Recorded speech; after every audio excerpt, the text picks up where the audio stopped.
मंत्रियां Bharatiya Janata party के नेता सत्ता आने के बाद तो अपने आप को भगवान से नीचे समझ नहीं रहे। मतलब इनके लिए तो भगवान भी पीछे है, ये भगवान बन गए खुद। रात को 12 बजे के बाद लिस्ट जारी हुआ, कभी 2 बजे के बाद लिस्ट जारी हुआ।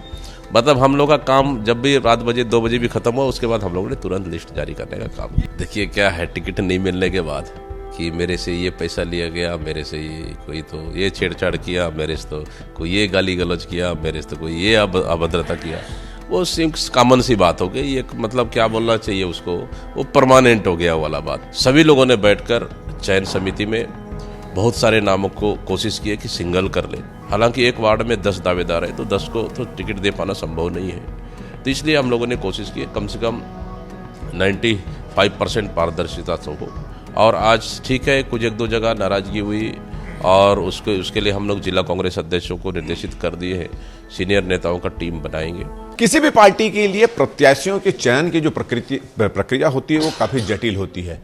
अभी नगरीय निकाय और पंचायत चुनाव हो रहे हैं और उसके लिए कांग्रेस ने प्रत्याशियों की एक व्यवस्था यहां पर बनाई थी। और हमारे साथ दीपक बैज जी यहां पे मौजूद हैं। अक्सर ये देखा गया है कि चाहे विधानसभा का चुनाव हो, चाहे लोकसभा का चुनाव हो, चाहे इसके पहले नगरीय निकाय चुनाव हो, टिकट वितरण के बाद लोग नाराजगी व्यक्त करने राजीव भवन, कांग्रेस भवन आते थे। इस बार ऐसी स्थिति नजर नहीं आई, ये एक अच्छी बात थी, इसके लिए आपको बधाई। दूसरा, इस बार जो पूरी प्रक्रिया थी वो किस तरह की प्रक्रिया थी? हमने देखा कि आप 2-3 रात सो नहीं पाए, 4-4, 5-5 बजे तक यहाँ पर थे और थकान अभी भी आपके चेहरे पर नजर आ रही। तो किस तरह की प्रक्रिया आपने अपनाई और क्या रणनीति थी कि लोगों की नाराजगी यहाँ तक नहीं पहुंची, अपने तक ही शांत रही? मैं तो सबसे पहले धन्यवाद दूंगा कि कांग्रेस के तमाम कार्यकर्ताओं को, वरिष्ठ नेताओं को। इस समय हम लोगों ने आवेदन प्रक्रिया ब्लॉक और जिला में फिर हम लोगों ने शुरुआत की और जिला स्तर में हम लोगों ने चयन समिति बनाए। जितने भी आवेदन आए उनका पैनल लेकर जिला चयन समिति में गए। फिर जिला चयन समिति बैठे, तमाम वहाँ पे वरिष्ठ नेता जिला स्तर के, जिला कांग्रेस अध्यक्ष, पूर्व अध्यक्ष, वहाँ के वर्तमान विधायक या फिर पूर्व विधायक, पूर्व मंत्री, पूर्व सांसद या वर्तमान सांसद, सभी लोगों ने बैठकर चयन समिति में बहुत सारे नामों को कोशिश की है कि सिंगल कर ले। कुछ नाम बच गए तो उसमें पैनल आया पार्षदों के लिए या फिर मेयर या अन्य प्रत्याशियों के लिए। तो मेयर कैंडिडेट का चुनाव तो प्रदेश चुनाव समिति में बैठकर चर्चा हुई और लगभग 1 घंटे के अंदर लगभग पूरे 10 नगर निगम में हम लोगों ने सिंगल नाम किए। फिर अध्यक्ष, पालिका अध्यक्ष के लिए भी लगभग पूरे सिंगल नाम और नगर पंचायत अध्यक्ष के लिए भी सिंगल नाम, और बहुत सारे नाम तो 50% पालिका और नगर पंचायत अध्यक्ष के लिए तो चयन समिति नीचे से आया। मतलब इस समय जिला चयन समिति, जिला चुनाव चयन समिति ही लगभग नाम फाइनल की है, पार्षदों का भी, और वो लिस्ट हमारे पास आया है। तो उस लिस्ट को हम लोगों ने सीधा यहाँ से जारी करने का हम लोगों ने जारी किए, चाहे नगर पालिका का हो या नगर निगम का हो। बाकी पंचायत को तो जिला अध्यक्ष ने लिस्ट जारी किए हम लोग से यहाँ से अनुमति लेने के बाद। इस तरह से चयन प्रक्रिया इस समय हम लोगों ने कोशिश की है कि जो कार्यकर्ता काम करता है, हालांकि एक वार्ड में 10 दावेदार है, तो 10 को तो टिकट दे पाना संभव नहीं है। तो इसलिए हम लोगों ने कोशिश की है कम से कम 95% पारदर्शिता से हो और कार्यकर्ता को मौका मिले और जो जीतने योग्य हो उनको मौका मिले। ये हम लोगों ने पूरी पारदर्शिता से हम लोगों ने काम, मतलब रात में हमने देखा कि 1:30 बजे, 2 बजे, सुबह 5:30 बजे ऐसे लिस्ट जारी। ये भी आप लोगों की कोई रणनीति थी क्या कि भाई ठंडे में लिस्ट जारी हो जाए, ज़्यादा टेंशन ना हो? देखिए हम लोगों ने तो, मैं तो बात करें तो करीबन 5 से 6 दिन 4 बजे 5 बजे ही मैं सवेरे सोया हूँ।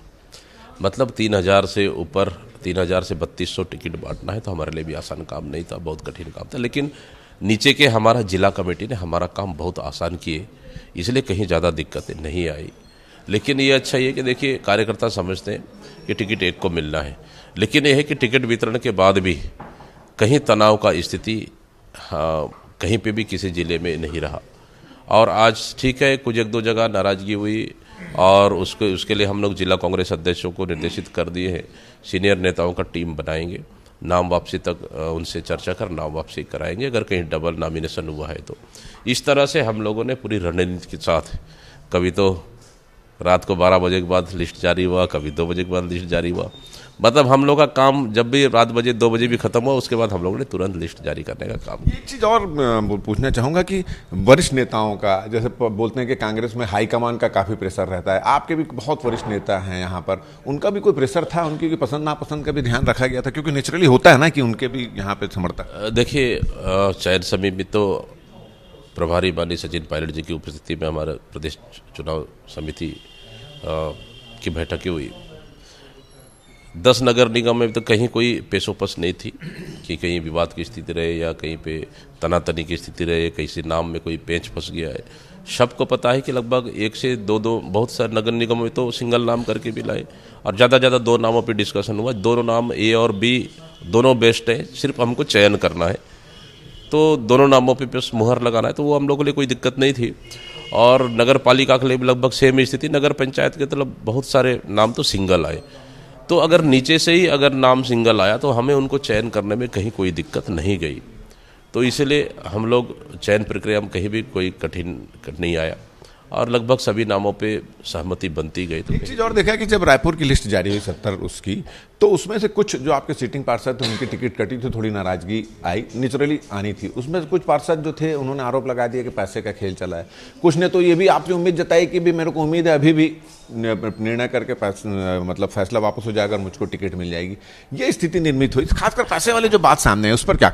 देखिए क्या है, टिकट नहीं मिलने के बाद एक तो एक फैशन बन गया है कि मेरे से ये पैसा लिया गया, मेरे से ये कोई तो ये छेड़छाड़ किया, मेरे से तो कोई ये गाली गलौज किया, मेरे से तो कोई ये अभद्रता किया।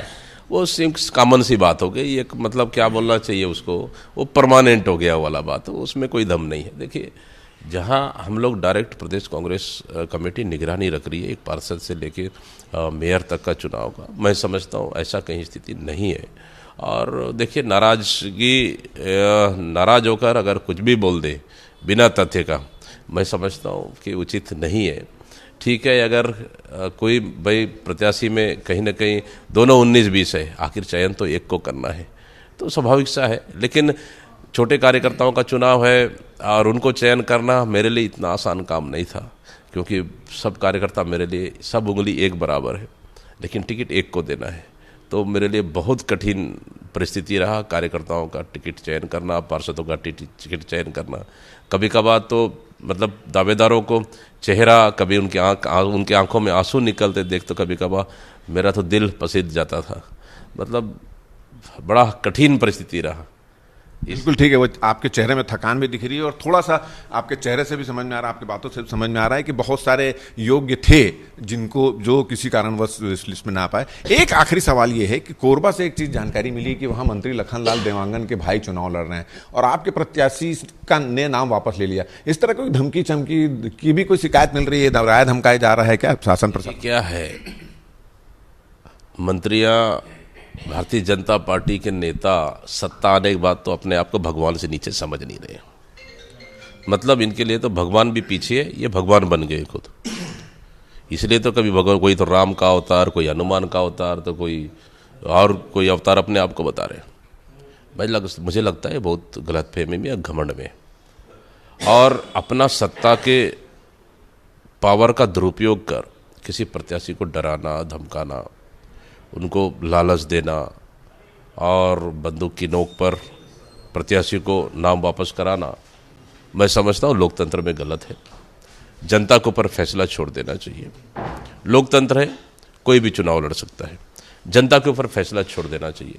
लेकिन चुनाव की हार की डर के वजह से इस तरह का कृत्य करना मैं समझता हूँ कि बिल्कुल भी गलत है। एक पार्षद चुनाव में अगर नाम डरा धमका के वापस कर लिए एक वार्ड में, बाकी वार्डों में तो चुनाव तो होना है ना। इसलिए जनता इस सब देख रही है।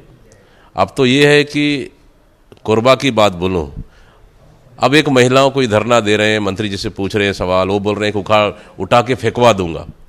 क्या ये लोकतांत्रिक भाषा है चुने हुए जनप्रतिनिधि का? वही जनता उनको चुन के भेजती है अपना प्रतिनिधित्व करने, और उस जनता को उठवा के फेंकवा देना, क्या ये लोकतांत्रिक और एक अमर्यादित भाषा नहीं है? तो ये सब चीज जनता देख रही है, जनता इसका जवाब देगी। चलिए फिर दीपक बैज जी, पूरी प्रक्रिया जो प्रत्याशी चयन की पूरी प्रक्रिया है उसके बारे में इनसे बातचीत हुई। किस तरह से कई बार धर्म संकट की स्थिति में पहुंचे, कई बार दिल पे भी, मन में भी मसोच रहा और कई बार उनको लगा भी कि इतने सारे लोगों में से किसी एक को चुनना वाकई कठिन काम था। और जो परिस्थिति निर्मित हुई, जिस तरह से टिकट वितरण के बाद इक्का दुक्का छोड़ दो तो पूरे शांतिपूर्ण ढंग से टिकट वितरण हो गया, प्रत्याशी का चयन हो गया, उसके लिए निश्चित रूप से दीपक भाई बधाई के पात्र हैं। और ये बात उन्होंने ये भी कहा है कि वो हर स्थिति में प्रत्याशियों के साथ में, अपने प्रत्याशियों के साथ में, और साथ ही साथ भारतीय जनता पार्टी जगह के द्वारा जो कुछ जगह प्रत्याशियों को धमकाए जाने की बात आ रही, उसका उन्होंने कहा विरोध करते हुए कहा कि सभी प्रत्याशी इस बात में निश्चिंत रहें, डटकर चुनाव लड़ें, पूरी कांग्रेस पार्टी उनके साथ में है। हमारा ये वीडियो, हमारी ये बातचीत अगर आपको अच्छी लगे तो ज़्यादा से ज़्यादा इसको शेयर करें, सब्सक्राइब करें, अपने सुझाव हमको देना ना भूलें और मुझे और मेरे कैमरामैन अजय गुज्जर को दे इजाज़त। नमस्कार।